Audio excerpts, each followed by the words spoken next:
Assalamu alaikum warahmatullahi wabarakatuh. Musidɓe tedduɓe neɗɗaɓe gono bandiraɓe eɗen ƴeewani min ganɗo mon ha joni caggal mitin baɗɗo réussir ɓenno koko yaga baye gabo bosan nden ha joni minen darto e monde directeur de campagne e bosan. Assalamu alaikum warahmatullahi. Waalaikum assalam. TV télévision mon YouTube vraiment c'est intéressant. Keroog on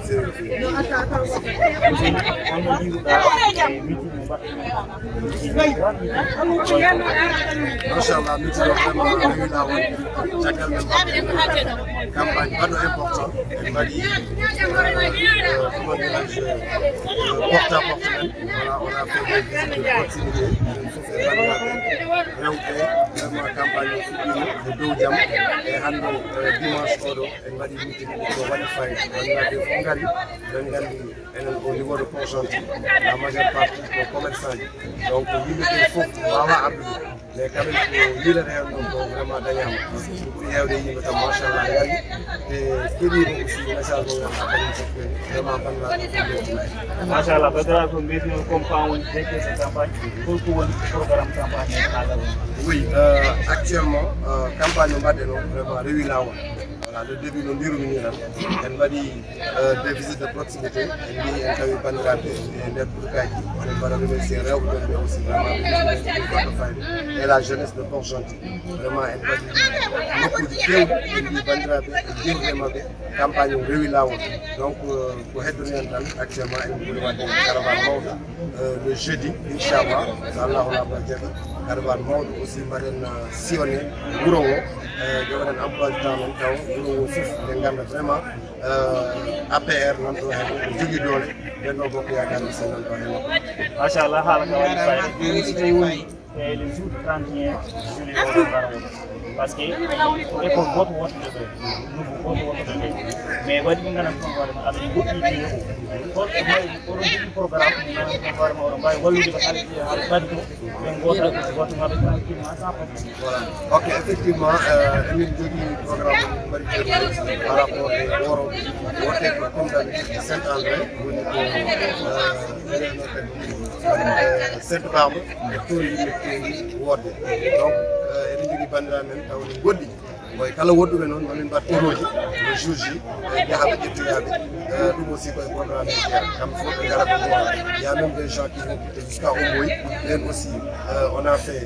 mbaɗi budgétisé inchallah kamɓe fof ɓe ƴettumanin ƴettoji ɓe gara ɓe goora le jour 31 juillet inchallah. Les jours de 31 juillet après la victoire de Benno Bokk Yaakaar, c'est quoi le programme? Après la victoire de Benno Bokk Yaakaar, Inch'Allah, on va organiser une grande fête où on va inviter toutes les populations de Port-Gentil. Comme faut que nous remercier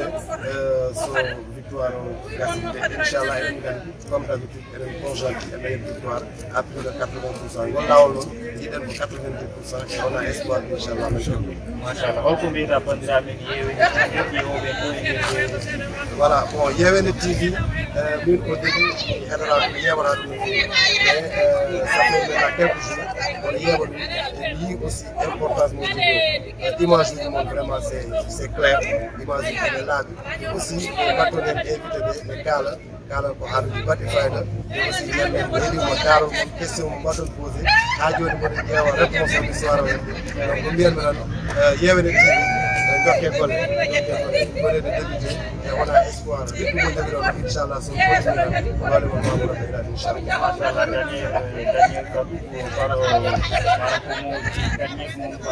voilà dernier mot mo mbaɗanmi o oɗo waɗa remercier seulement l'organisation de cette meeting hande min mbaɗi organisé meeting mawɗo donc oɗo waɗa remercier bandiraɓe arnoɓe fof woni ɗo hen gila subaka ha joni ɓe jooɗaki eɓe liggo kala ɗum koni wadde ɓe mbaɗi donc ɓe mbaɗi remercier no fewi no fewi eɗen ñagoto le 31 juillet enen fof aussi mbaɗen feere fof kala mo joɓanoɓe hen carte mum yaha yiryo carte mum fawa le 31 juillet lomɗen ha laaɓen momin coɗɗen jooɗi garen goren fulaji président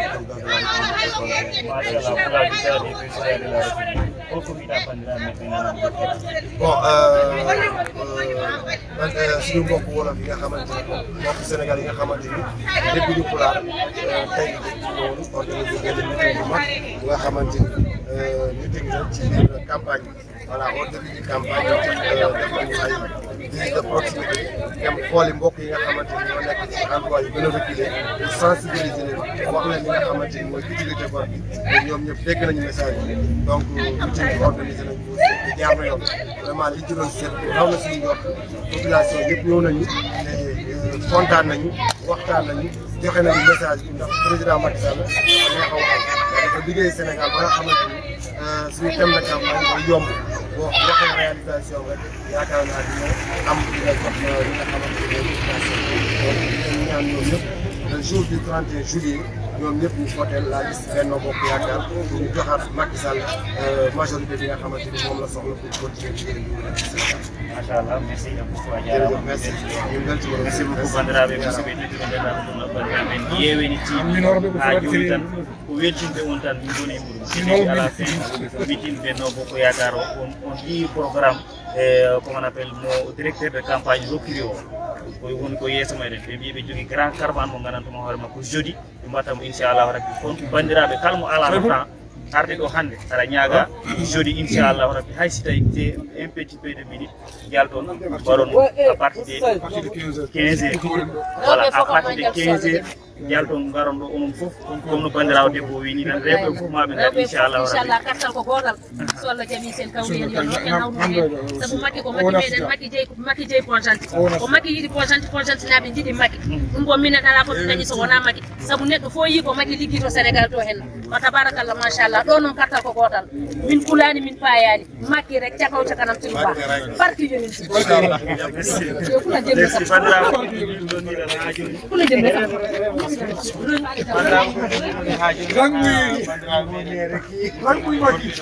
sabi aɗa hokka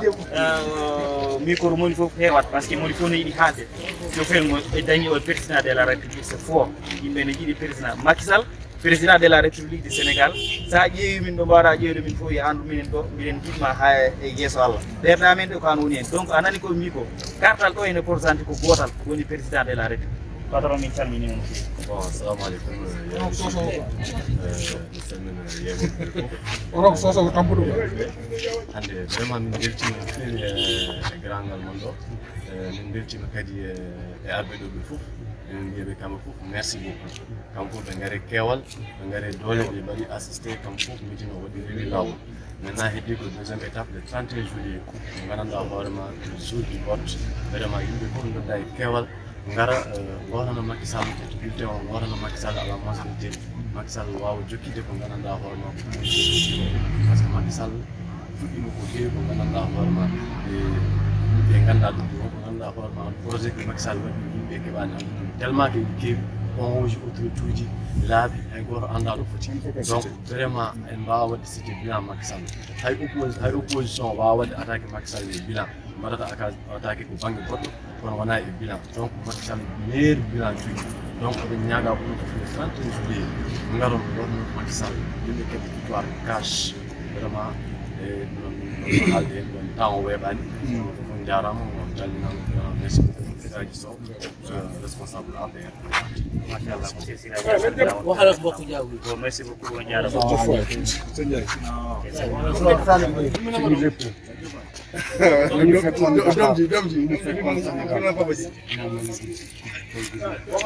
Macky Sall lu mu def lo këram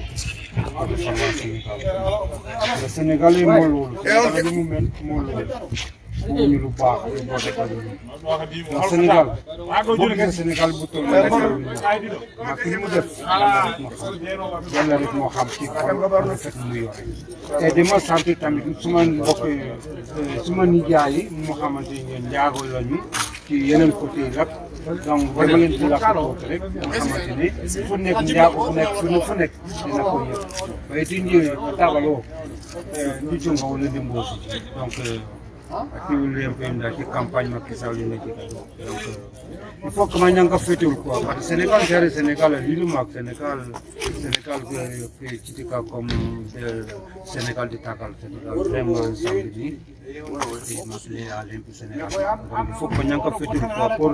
dem ña ngale nyale tout ça c'est rien il faut pas n'aga voter Macky Sall donc il remet donc nyale nyam éducation Sénégal de Europe partout de France des États-Unis d'Espagne faut voter Macky Sall parce que banyang ngale ubi Sénégal mandikaru c'est Sénégal kagadi ka ouais ça